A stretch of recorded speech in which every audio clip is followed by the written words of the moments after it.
Doctor, en la semana pasada, el grupo de expertos de Naciones Unidas para Derechos Humanos de Nicaragua señaló directamente al que hoy hace el papel de co-canciller de la dictadura, Daniel Ortega y Rosario Murillo, como un espía, como una persona que estuvo en Costa Rica, que estuvo en El Salvador, que estuvo en Honduras, desde la embajada de la dictadura, haciendo gestiones para espiar, para acosar, incluso para montar acciones en contra de opositores nicaragüenses. Este fenómeno, ¿qué le parece a usted y cómo debería reaccionar cualquier país democrático ante una situación como esta? Bueno, no es una rareza, no es un fenómeno. Empecemos considerando que Nicaragua es una dictadura satélite de Cuba. Siempre lo fue. Fue Fidel Castro el que creó el sandinismo como un mecanismo de agresión a las democracias en el marco de la Guerra Fría. Llevó al poder al sandinismo a través de las armas, derrocando al anterior dictador nicaragüense. Y cuando el pueblo se levantó, tuvieron guerra ustedes, y sobrevino la elección, y el año 1990 el sandinismo Ortega perdió las elecciones, entregaron el gobierno, pero no el poder. Esa característica de ser satélite de la dictadura de Cuba hace del régimen tiránico de Nicaragua uno de los regímenes más copiados, más perfeccionados de lo que es el sistema de crimen organizado que representa Cuba. Y Cuba lo que hace básicamente es utilizar los mecanismos del Estado en materia internacional, la diplomacia, las inmunidades, los privilegios, las embajadas, para penetrar, para infiltrar, para desestabilizar, para amenazar, para cometer crímenes en los países receptores, para amenazar a las democracias. Y lo que hace la dictadura de Nicaragua, lo que hacía hasta hace poco la dictadura de Venezuela, lo que hicieron las dictaduras de Bolivia y Ecuador como satélites de la dictadura cubana en el marco de lo que es el socialismo del siglo XXI o el castrochavismo, fue exactamente eso. Entonces, cuando las Naciones Unidas emiten un informe sobre esta situación específica de Nicaragua, no estamos viendo otra cosa que la repetición de un sistema de títere operado desde La Habana que funciona en Nicaragua. Y que funciona en Nicaragua para perseguir, para reprimir e incluso para asesinar a los opositores, porque Nicaragua tiene el señalamiento, la sospecha y mucha prueba por delante de que ha mandado a asesinar opositores que están en el exilio. Cosa que tampoco es una característica de la dictadura de Nicaragua, sino una repetición de lo que ha hecho Cuba durante más de 67 años, de lo que ha hecho la dictadura de Venezuela. En el tema de Venezuela tiene usted el caso del teniente Ojeda en Chile, y otros más. O sea que estamos en la repetición de prácticas de delincuencia organizada transnacional, criminosas, operadas por los grupos delictivos que detentan el poder en Cuba, en Nicaragua, en Venezuela, en proceso, digamos, de cambio, y que detentaron el poder en Bolivia con Evo Morales y Arce, y en el Ecuador con Correa. Y nada de esto tiene que sorprender. Lo que sí hay que hacer es documentar, porque estos criminales no van a ser impunes, están en franco proceso de caída, quedan solamente dos dictaduras técnicamente hablando, la dictadura jefe de Cuba y su satélite más cercano, que es Nicaragua. Venezuela está en proceso de desmantelamiento, el Ecuador se está desmontando, ahora es la lucha por terminar el narcoestado, y Bolivia ha cambiado de gobierno y tiene que empezar el proceso de desmontar el sistema dictatorial. O sea que Nicaragua es la próxima y lo saben. Y por eso también están apareciendo estos informes. Usted ha notado que en los últimos meses han empezado noticias importantes sobre mayores acusaciones, esclarecimientos, datos de los crímenes que cometen las dictaduras del socialismo del siglo XXI, del castrochavismo, que antes se sabían pero no aparecían. Esa es la señal de que está en un proceso de franca caída. Yo creo que el tema de Cuba es cuestión de semanas, tal vez de días, y el tema de Nicaragua viene a continuación. Doctor Sánchez Berzaín, el trato de los países desde el punto de vista diplomático se basa en la Convención de Viena. ¿Qué significa que Cuba haya exportado esta situación a sus dictaduras hijas, a la de Venezuela, a la de Nicaragua, y no solamente a ella, ha hecho algo por otros países del mundo, pero hablemos de estas que son las más evidentes? ¿Qué significa esto de cara a la Convención de Viena y cómo deberían de actuar las democracias en relación a esta situación? Mi análisis de esta semana habla de eso. Reconoce la actitud clara de los gobiernos de Ecuador y de Costa Rica, que han expulsado a los diplomáticos, entre comillas, cubanos, y han roto relaciones con Cuba. El Ecuador lo ha hecho simplemente alegando el artículo 9 de la Convención de Viena de 1961, por el cual el Estado receptor puede declarar persona no grata el rato que quiera al diplomático acreditado y no tiene que invocar causa. Pero se conoce en el tema del Ecuador una larga historia de penetración de Cuba utilizando los llamados diplomáticos, alentada, auspiciada y con la complicidad de Correa por más de 10 años. El desmontaje empezó con el presidente Lenín Moreno en 2019, cuando inclusive le intentaron dar un golpe de Estado. Y una de las maneras como Moreno paró el golpe de Estado fue expulsando a gran cantidad, cientos de supuestos diplomáticos cubanos que bajo el privilegio y la inmunidad de la diplomacia estaban conspirando para derrocarlo. El otro tema que vemos ahí es el de Costa Rica. Costa Rica, esto hizo el 4 de marzo, lo hizo el Ecuador, y el 18 de marzo lo hace Costa Rica, y lo hace de una manera clarísima. Dice, ¿saben? Nosotros no podemos legitimar una dictadura que está violando los derechos humanos y que oprime a su pueblo. Eso para nosotros no es un gobierno legítimo, y rompemos relaciones y en 24 o 48 horas los diplomáticos cubanos se tienen que ir. Y así ha sucedido. El Perú tiene un precedente interesante. El año pasado, el famoso espía con inmunidad de diplomático, el famoso agitador transnacional, el famoso Gallo Zamora, un coronel de la inteligencia cubana, que fue el que sostuvo y armó la dictadura en Bolivia y que estaba de embajador en el Perú, también fue expulsado, declarándolo simplemente persona no grata e invitándolo a retirarse. Ahora, ¿qué es lo que pasa?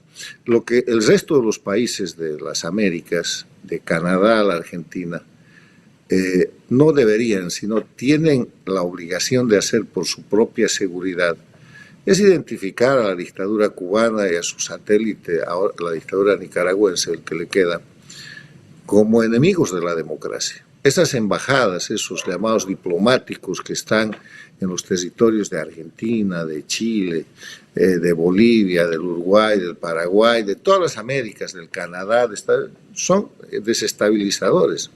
Son gente que sostiene el crimen, son gente que protege el narcoterrorismo, son gente que amenaza a los países receptores.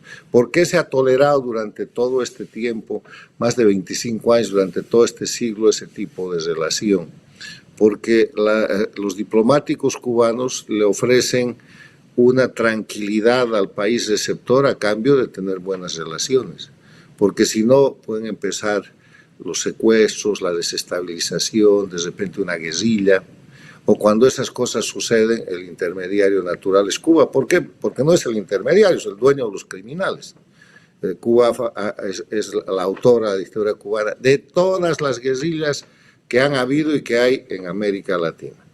No hay excepción alguna. Y todavía subsisten las FARC y el Ejército de Liberación Nacional en Colombia, pero crearon todos los ejércitos de liberación nacional en las Américas, crearon los Tupamaros, los Montoneros, en Argentina y el Uruguay, crearon el MRTA, el Sendero Luminoso en el Perú, el Ejército de Liberación Nacional en Bolivia, con el que el Che Guevara invadió el país. Un largo historial de crimen. Entonces, ¿para qué embajadas, para qué relaciones con una organización criminal que oprime al pueblo cubano, que oprime al pueblo nicaragüense y que además es una amenaza para el país receptor? Yo le quiero decir que Bolivia había roto relaciones en la década del 60 después de la invasión con el Che Guevara, y esas relaciones fueron reinstaladas el año 1982, cuando llegó al poder Hernán Siles Suazo con Jaime Paz Zamora.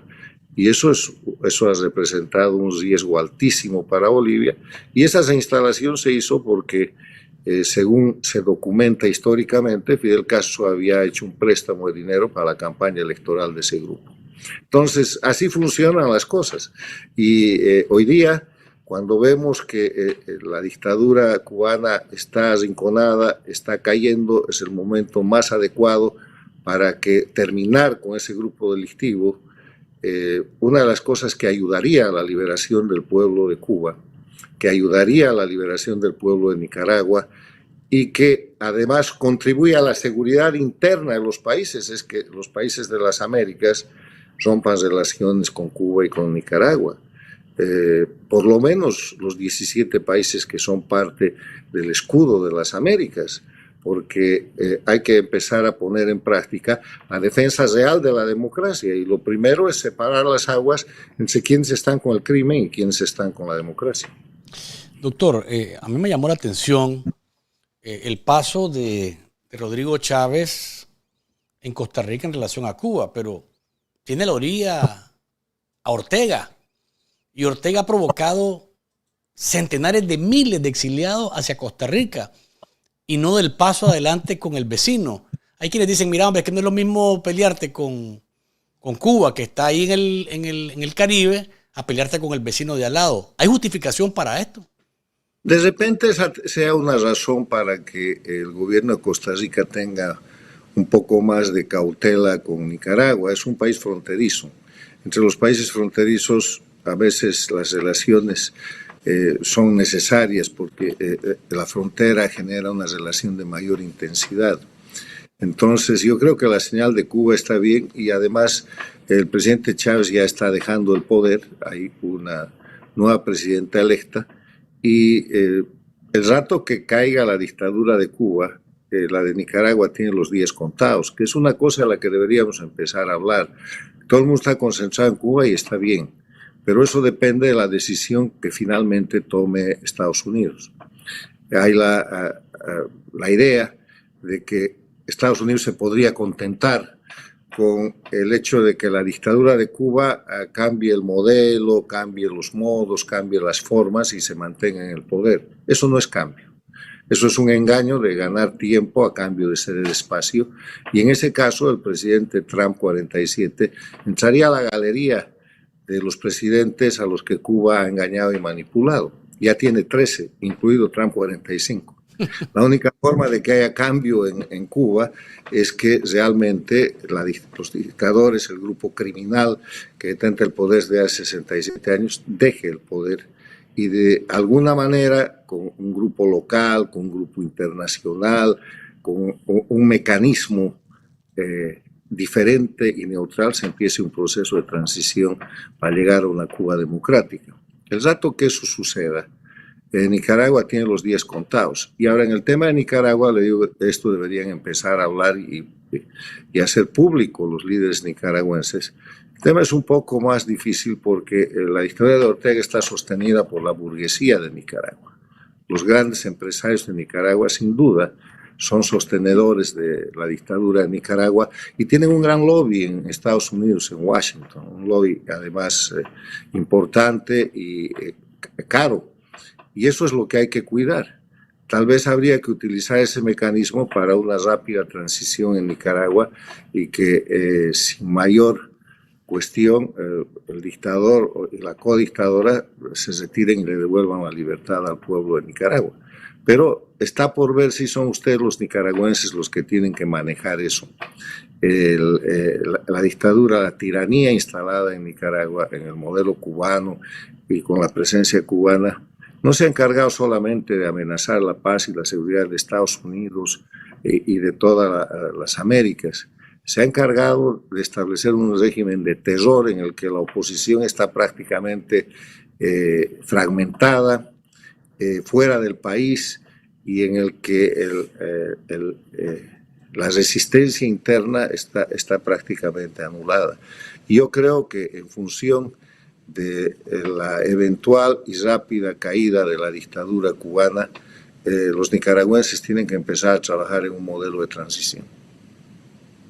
Esto que ha dicho, doctor, de que la burguesía sostiene al régimen y que hay lobby, ¿es algo que usted ha podido constatar acá en Estados Unidos? Pero es algo que ustedes saben, hombre, es lo que los propios nicaragüenses me han contado y me lo han demostrado, con nombres, con empresas, con grupos. O sea, clareen la cosa, no tengan miedo. Los nicaragüenses digan quiénes son los empresarios con los cuales... Bueno, o sea, aquí nosotros estamos claros de que hay empresarios a los que se voltearon por algún momento en el 2018 en contra de la dictadura, pero que después volvieron al redil. Si no, la pregunta es como Carlos Pelas, como Ramiro Ortiz, como la gente de los Montealegre y demás, del banco, de los bancos en Nicaragua, trabajan sin ningún problema con una dictadura con la que supuestamente no están compaginando. O sea, por mencionar unos apellidos, pues.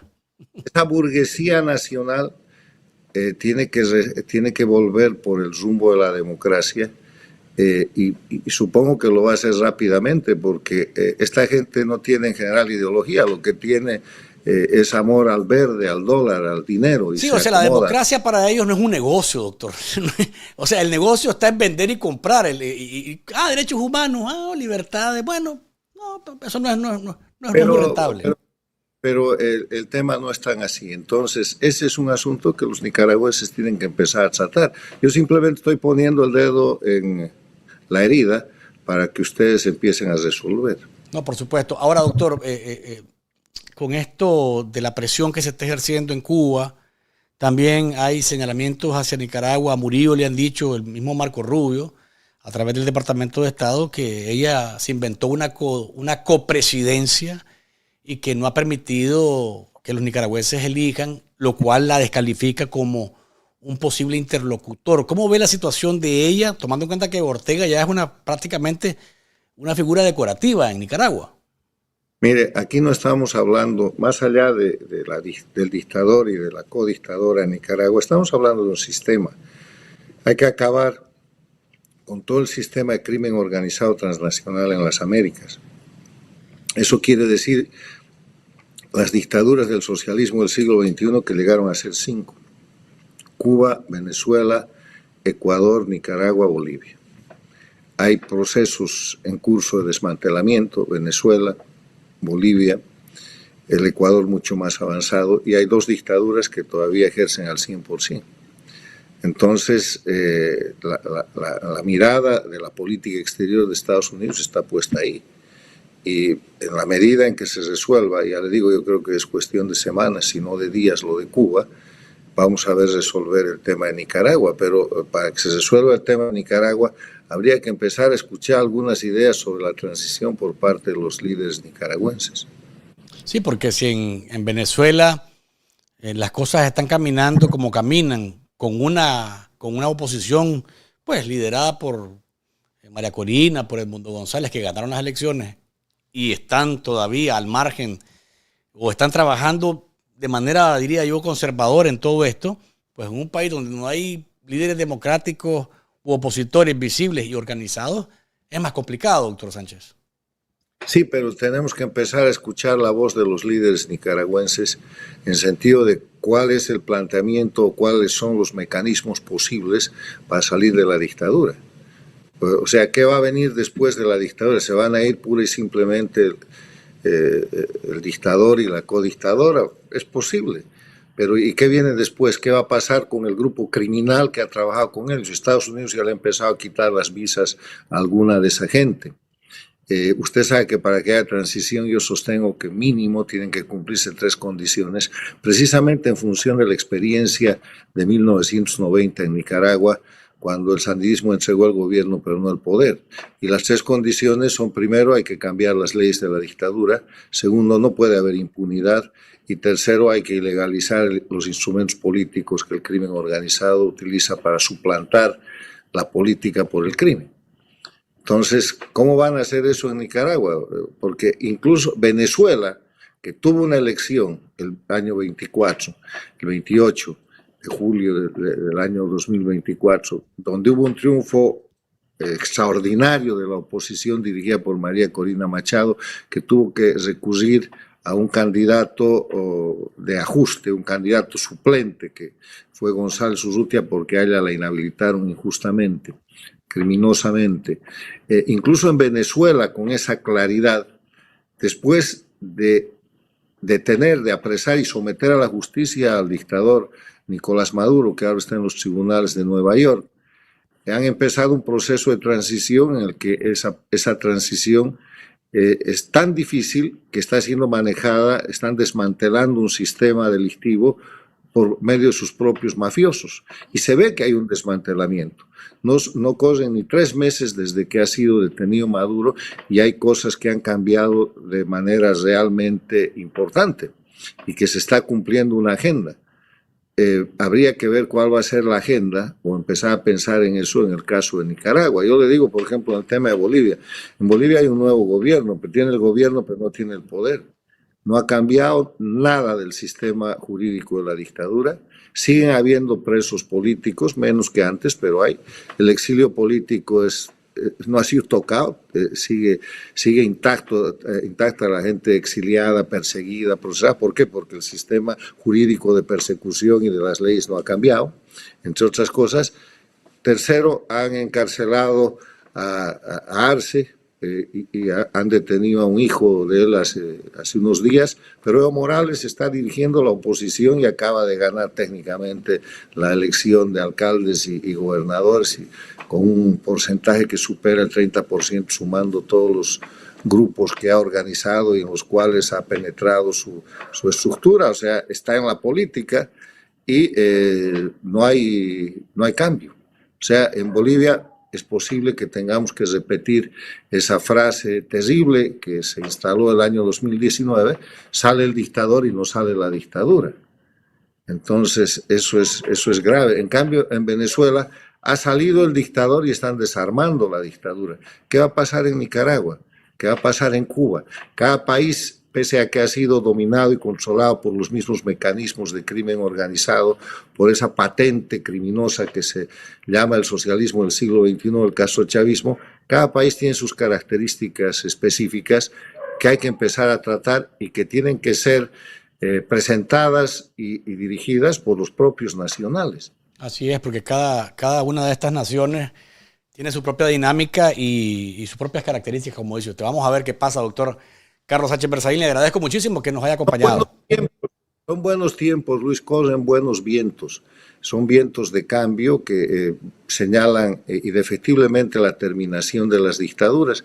Pero para empujar eso, vuelvo al tema por el que empezamos, valdría la pena que los presidentes democráticos de las Américas rompan relaciones con Cuba y Nicaragua. Por lo menos los miembros del escudo de las Américas. Sí. Allá vamos a ver Argentina, Chile, Bolivia, Paraguay. No le vamos a pedir eso a los gobiernos paradictatoriales de Brasil, Colombia y México, pero los demás deberían hacerlo. Bien, doctor. Les conviene hacerlo. Gracias por habernos acompañado. Hasta la próxima, que podamos tomarnos otro cafecito. Gracias.